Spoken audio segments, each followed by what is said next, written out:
Hey, you might have caught wind of something unusual happening up at the U.S.-Canada border near BC lately. Hmm. Reports of unexpected stops, searches of vehicles heading into Canada. It's definitely got people talking. That's right. And for this deep dive, we've looked closely at, well, several reports. Global News, CBC, the Abbotsford News, the Northern Light, all from early May 2025. Okay. And they all basically describe this noticeable increase in U.S. border activity, but, on the Canadian side, as people are heading back into BC. So our goal here is to really try and get under the skin of this. What's been happening, why, and what's the impact for anyone crossing, Yeah, right? Like, let's start with the ground level. What exactly were people experiencing? Well, what's immediately striking is the location. These aren't your standard checks when you enter the U.S. Right. We're seeing U.S. Border patrols stopping vehicles leaving the U.S. heading north into Canada. Hmm. Reports say mainly near Peace Arch and Pacific Highway crossings, Hmm. and maybe Aldergrove and Sumas too, potentially. That is definitely not your everyday border crossing. We even have a first-hand account, someone named David Steinbach. Yeah, a BC resident. Yeah. His experience was back in April, actually, just before the main period we're focusing on. He was coming back from Lyndon, Washington, Okay. and got stopped maybe 150, 200 meters before the Canadian border near Aldergrove, Lyndon. Stop by U.S. officers before the Canadian border. What happened then? Well, according to the Global News report, it was pretty thorough. 6 or 7 U.S. officers stopping all the cars. They searched his car seats down, trunk, glove box, the whole thing. Wow. Checked his passport.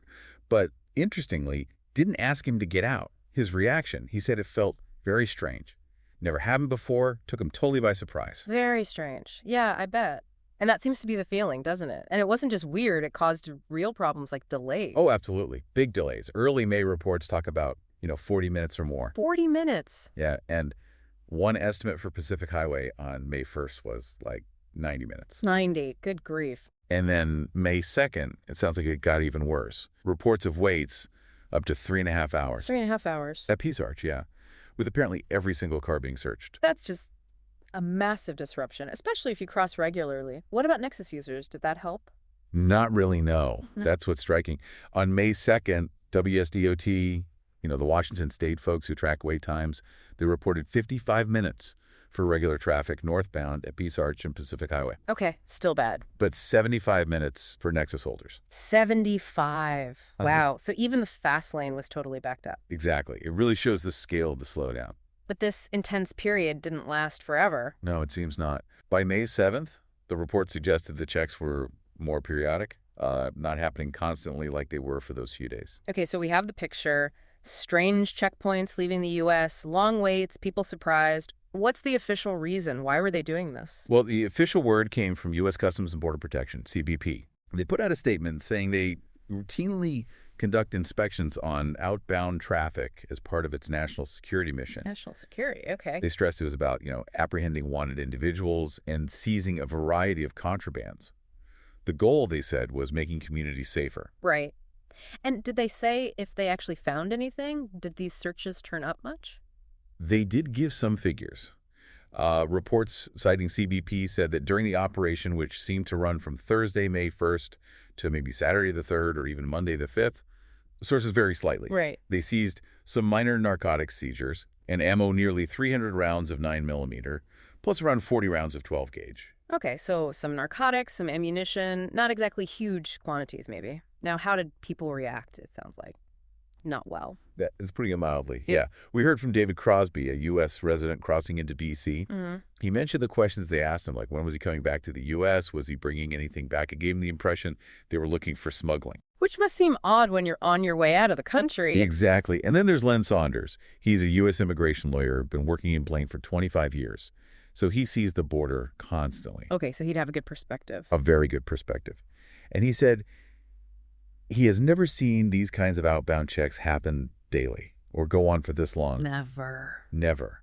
He said usually it's for specific things, Amber Alerts, maybe chasing a criminal, and it lasts half a day max. His big worry.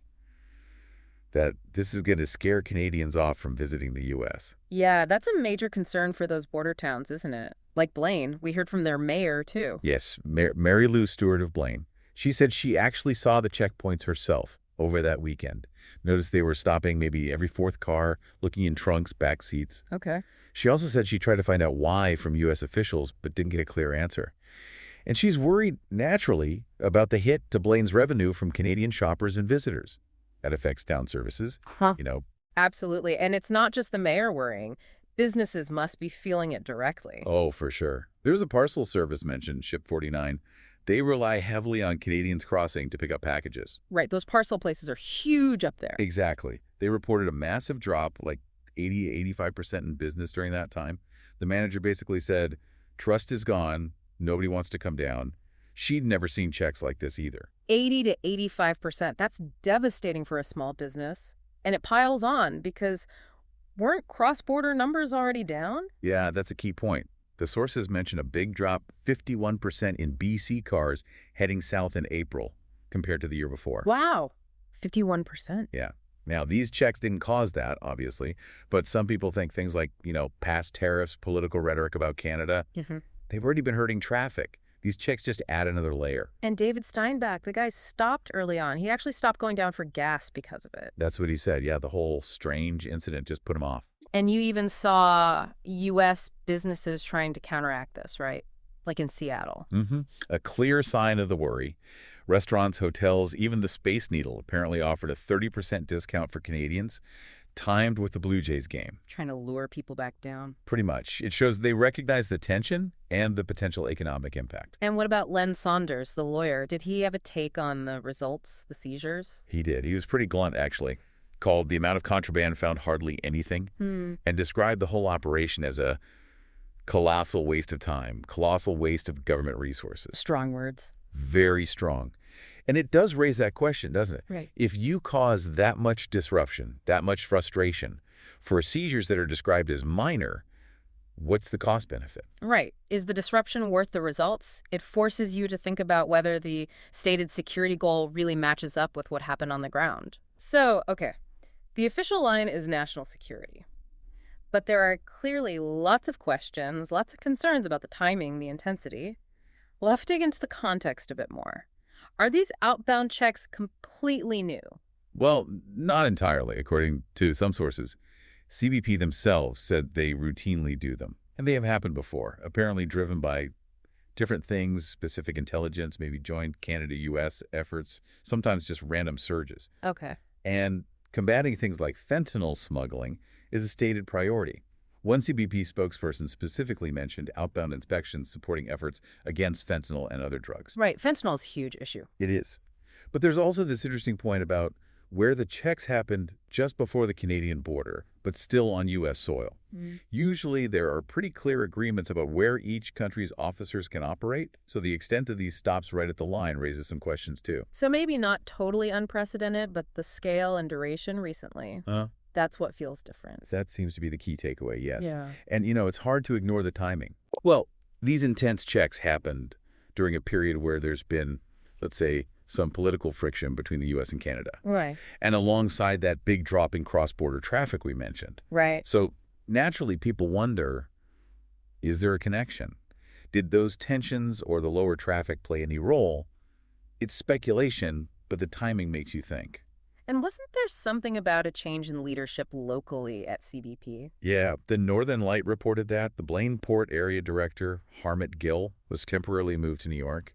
And a new acting director, Bonnie Ariano, was appointed recently. Is that related? Do we know? It's completely unclear from the reports. Could be pure coincidence, could be related. We just don't know if that leadership change had anything to do with the increased inspections. It's just another piece of the puzzle, really. Okay. So, wrapping this up, we've got these, strange U.S. border checks happening just before the Canadian border, causing big delays, surprising people. The official reason is national security catching fugitives, seizing contraband like some ammo and minor drugs. But the reaction has been strong. Worry in border towns like Blaine about losing Canadian visitors, economic hits. Businesses definitely felt it. Yeah, and experts like Len Saunders questioning if it was even effective, calling it a waste of resources given the outcome. And the whole thing just feels, as you said, strange and unusual compared to normal border operations. That's the consistent theme. It really is. Yeah. A significant departure from what people expect. So it definitely leaves you with something to think about for you, the listener. given the official reasons, but also the reactions, the delays, the questions about effectiveness. What do you make of this increased scrutiny? And thinking bigger picture, what could this mean long term for, U.S.-Canada relations and just the ease of popping across the border? Definitely something to mull over.